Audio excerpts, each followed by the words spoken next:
အဆင့်သတ်မှတ်ချက်တွေဆိုတော့ဆိုရင်ဘယ်လိုအဆင့်ပေးတာလဲဆိုရင်ဒီမှာတရားနာတဲ့သူပွဲကုသိုလ်အမှတ်လေးတွေကိုဒီမှာကြည့်ပြီပေါ့နော်အဲ့တော့ပထမအဆုံးအပုံ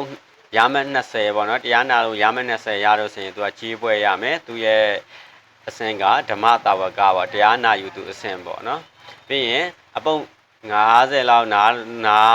ထောင်လို့ဆိုရင်ဒါငွေပွဲရမယ်ပေါ့နော်ရမယ်50ပေါ့ဒါဆိုလို့ဆိုရင်သူ့ရဲ့နာမည်ကတရားဝန်ယုံကြည်မှုရှိတဲ့သူပေါ့နော်သူ့ရဲ့ဘွဲတစ်စိတ်ကပြီးလို့ဆိုရင်တရားတမှတ်ထိသူကရပြီတရားတွေနားတယ်တရားတွေစာအုပ်တွေဖတ်တယ်ဆိုရင်တရားတမှတ်ထိရမယ်တရားတမှတ်ထိရမယ်ဆိုရင်သူကရွှေဘွဲပေါ့နော်ဒါဆိုလို့ဆိုရင်သူကသူတမယဉာဏ်ရှင်လို့သူကိုခေါ်တယ်ဗမာလိုကတော့ဒါနားထောင်ပြီးဉာဏ်တိုးတဲ့သူပေါ့နော်တရားတွေနားထောင်တယ်နားထောင်ပြီးတော့သူဉာဏ်ရည်တွေထက်မြက်လာတယ်တိုးပွားလာတယ်ဆိုတဲ့အဓိပ္ပာယ်ပေါ့နော်ရမှန်250ရတဲ့သူဆိုလို့ဆိုရင် platinum ဘွဲရတယ်ပေါ့နော် platinum ဘွဲရတယ်သူ့ရဲ့နာမည်ကပါဠိတော်ကဓမ္မနုထံရှင်လို့ခေါ်တယ်တရားကိုလိုက်နာကျင့်ကြံသူပေါ့နော်ဒါရမှန်250ဆိုရင်တောင်လူတွေမရဘူးတရားကိုတကယ်လိုက်နာကျင့်ကြံတဲ့သူတွေမှရတာဖြစ်တဲ့အတွက်ဒီဘွဲစိတ်တွေပြရဖြစ်ပါတယ်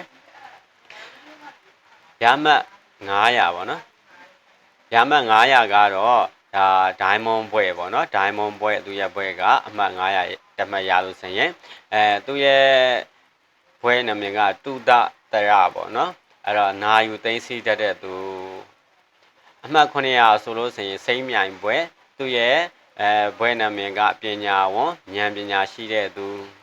1000နဲ့တမှတ်ဆိုလို့ဆိုရင်သူကနီလာဘွဲရမယ်သူရဲ့နာမည်ကဓမ္မယတနာဝန်တရားကိုအဖို့တန်အဖြစ်ယူသူ1200ရမှန်1200ဆိုရင်ဗရံများပွဲသူကသရပညာရှင်ယုံကြည်မှုနဲ့ဉာဏ်ပေါင်းဆက်သူရမှန်1500ဆိုရင်တော့သူကကျေပွဲဓမ္မဂုံလူရှင်တရားဂုံကိုမြတ်နိုးသူနဲ့နောက်ဆုံးအမှတ်2000နဲ့အထက်ကိုပုဂ္ဂိုလ်ကြီးပွဲပေးတယ်သူကသုတဝန္တာနာယူမှုကြွယ်ဝသူဆိုတဲ့ဒါဘွဲနာမည်လေးတွေပေါ့နော်ဒီမှာလည်းအလှရှင်တွေကိုလည်းဘွဲလေးတွေပေးထားရှိတယ်အလှရှင်ဘွဲကတော့ဒါ1000ပတ်စံက100ပဲလှူ200ပဲလှူပါများလို့ဆိုရင်သူက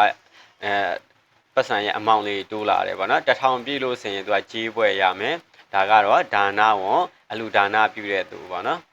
တကယ်လို့လွှင်နဲ့1000ပြည့်တယ်ဆိုရင်သူကငွေပွဲရမယ်ငွေပွဲရပြီးတော့မှဒါနတရာရှင်ယုံကြည်မှုဖြစ်အလှပြုတဲ့သူပေါ့နော်အဲ့တော့9000ထိရောက်သွားပြီဆိုရင်တော့ရွှေပွဲရမယ်တရာဒါနရှင်တရာနဲ့ပြည့်ဝသောအလှရှင်ပေါ့နော်9000ဆိုလို့ဆိုရင်တော့နီလာပွဲရမယ်ဒါနပညာရှင်အလှကြီးအကျိုးကိုနားလဲသူသိန်းထိရောက်သွားပြီဆိုရင်ပလက်တီနမ်ပွဲပါသူကတော့မဟာဒါနရှင်ကြီးမားသောအလှရှင်နဲ့2သိန်းရောက်ပြီဆိုရင်ဒိုင်မွန်ပွဲရမယ်ဒါနဂုံလူရှင်အလှဂုံလူရသူအဲ့တော့9သိန်းလောက်ရပြီဆိုရင်စိမ့်မြိုင်ပွဲဒါနယတနာရှင်အလှကိုကိုးတန်ဖြစ်ထားသူ10သိန်းဆိုလို့ဆိုရင်တော့ဗရံများပွဲရမယ်သာသနာဒါနရှင်သာသနာအတွက်အလှပြုတဲ့သူ15သိန်းလောက်ရောက်သွားပြီဆိုရင်ကျေပွဲပေါ့နော်ပရာဟိတဒါနရှင်လူမှုအကျိုးအတွက်အလှရှင်သိန်း30အထိရောက်သွားပြီဆိုရင်ပုဂ္ဂိုလ်ကြီးပွဲရပြီးတော့မှဒါနအလင်းရှင်အခြားသူများကိုလည်းအလှပြုစေသူဆိုတဲ့ပွဲတွေအသေးသေးရမှာဖြစ်ပါတယ်အဲ့တော့ဒီမှာဘွဲစင်းတွေရှိတယ်ပေါ့နော်လှူတဲ့သူတွေပေါ်မူတည်ပြီးဒီမှာဘွဲစင်းတွေရှိတယ်အဲ့တော့ဒီဘွဲတွေရတဲ့လူတွေကိုလည်းဒီ AMD ကနေပြီးတော့မှဒါပြန်ပြီးတော့မှမှတ်တမ်းနဲ့ဂုဏ်ပြုမှတ်တမ်းလွှာလေးပြန်ပို့ပေးတယ်ပေါ့နော်အဲ့တော့ဒီမှာဆိုလို့ဆိုရင်ဒါဓမ္မအလင်း APK ကိုတည်ထောင်တဲ့သူဒါဆရာကိုယ်တိုင်ပဲဒါပြန်ပြီးတော့မှပေါ့နော်ဒီ application ဖြစ်မြောက်ဖို့အတွက်ဒါတည်ထောင်ထားပြီးတော့မှလှူဒန်းတဲ့ဟာတွေရှိတယ်ပေါ့နော်အဲ့ဒါဆိုလို့ဆိုရင်လှူဒန်းတာဒါနအလင်းရှင်အခြားသူများကိုလည်းအလှူပြုစေသူရမယ်အဲ့ဒါဆိုလို့ဆိုရင်ဒီအရာကိုပေါ့နော်မှတ်တမ်းတင်ဂုဏ်ပြုပေးမယ်ဆိုလို့ဆိုရင်ဒီမှာအတမန်ကနေပြီးတော့မှမှတ်တမ်းတင်ဂုဏ်ပြုမယ်အကွက်လေးကိုနှိပ်လိုက်ရင်ဒီမှာဘုရားတရားတန်ကဓမ္မအလင်းဆိုတဲ့နော်ဂုဏ်ပြုမှတ်တမ်းပါလေးပေါ့နော်နာမည်ဥတ္တဖြိုဦးအဲ့တော့ဒါနအလင်းရှင်ခြားသူများကိုလည်းအလှူပြုစေသူပေါ့နော်အလှူရှင်ဂုဏ်ပြုပွဲဒီရမှာဖြစ်ပါတယ်ဒီမှာဆိုလို့ဆိုရင်ဒါဒီပေါ့နော် application ကနေပြီးတော့မှအမှတ်တမ်းနဲ့ကွန်ပျူတာလေးကိုပေးတဲ့နေ့ဒီမှာဆရာတော်ဘုရားတရားတန်ခါဆိုပြီးတော့မှရေးပေးထားတယ်မှတ်ချတော့ဓမ္မ အလင်း APK တီထောင်တဲ့သူကနေပြီးတော့မှဒါဂုဏ်ပြုမှတ်တမ်းပေးတာပေါ့နော်ဒီမှာဆိုရင်ပုံလေးစိတ်ပြီးတော့မှအပြင်မှာဒီပုံလေးကို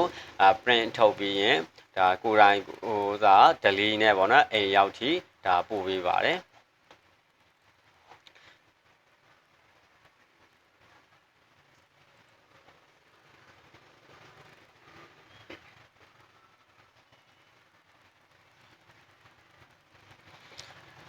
အဲ့တော့ပေါ့နော်ဒီဓမ္မအလင်း application တွေကိုဒါ download လေးဆွဲပြီးတော့မှ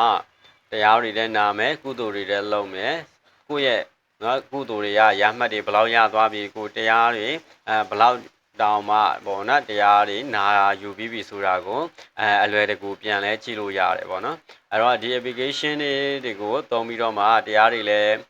ရမယ်ဒါလှူခြင်းနဲ့လှူမလှူခြင်းလည်းတရားတွေဒီတိုင်းနာလို့ရတယ်ပေါ့နော်အခကြီးငွေလုံးဝမယူဘူးလှူခြင်းတော့ရတယ်ဒီလူငွေတွေဗမာသုံးတာလဲဆိုတော့ဆိုရင်တော့ဒီဓမ္မအလင်းမှာဒီတရားတော်တွေထည့်မယ်စာအုပ်တွေထည့်ဖို့အတွက်ဒါတီးဖြတ်ရတဲ့နော်ကုန်ကြစိတ်တွေရှိမယ်ပြီးလို့ဆိုရင် application က online application ဖြစ်တဲ့အတွက်ကြောင့်မို့ဒါစာပါကြီးတွေရှိတယ်ပေါ့နော်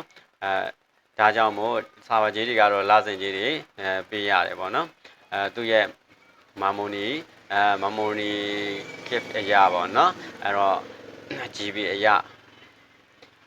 သူကလာစဉ်ကြီးတွေပေးရတာဖြစ်တယ်ဒါကြောင့်မို့ဒီအလူငွေတွေကိုလည်းဒီလာစဉ်ကြီးတွေမှာသုံးတယ်ဒီ application တွေကိုဒါနေ့စဉ်ရက်တိုင်းပေါ့နော်တရားတွေထည့်ထည့်မယ်ပြီးလို့ဆိုရင်တရားစာအုပ်တွေထည့်မယ်ပေါ့နော်အဲ့တော့ဒီမှာလဲကုန်ကြစိတ်လေးတွေရှိတယ်ဒါကြောင့်မို့လှူခြင်းလဲလှူလို့ရတယ်ဒါမှမဟုတ်လဲတရားနာခြင်းနဲ့ဆိုရင်နာလို့ရတယ်နှစ်ခုလုံးလုံးလို့ရတယ်ပေါ့နော်ဟိုတရားတွေဘယ်လောက်နာယူပြီးပြီလဲဆိုတာလဲအစင်းလေးနဲ့လည်းပေါ်ပြပေးမှာဖြစ်ပါတယ်ဒါကြောင့်မို့ကျွန်တော်တို့ရဲ့ AMD Academy Channel လေးကိုလည်းlike and subscribe လေးတွေလုပ်ပြီးတော့မှအားပေးကြဖို့အကြံပေးချင်ပါတယ်